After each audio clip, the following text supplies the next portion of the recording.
Assistant commissioner Duniyapur Zuhaib Ahmad Anjum की सरबराही में कब्जा माफिया के खिलाफ ग्रैंड ऑपरेशन जारी है। 4 करोड़ रुपए मालियत का 2 कनाल सरकारी कमर्शियल रकबा और 1 करोड़ रुपए मालियत की सरकारी ज़रई अराजी वागुजार करा ली गई। मजीद तफसील जानते हैं डॉक्टर काज़म अब्बास बलोच की इस रिपोर्ट में।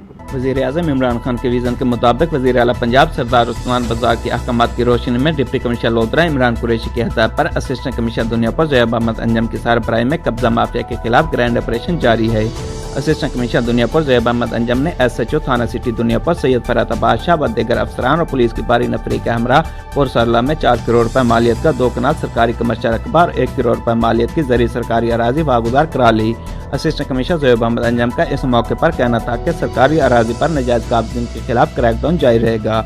सरकारी अराजी पर काबिज कब्जा माफिया के खिलाफ रोजाने की बुनियाद पर कार्रवाइयाँ की जाएंगी। किसी को भी सरकारी अराजी पर कब्जा करने की हरगिज़ इजाज़त नहीं दी जाएगी। कब्जा माफिया से सरकारी अराजी का 1-1 इंच वागुजार कराएंगे। कैमरा टीम के साथ डॉक्टर काज़म अब्बास बलोच, राज़ न्यूज़, लोधरा।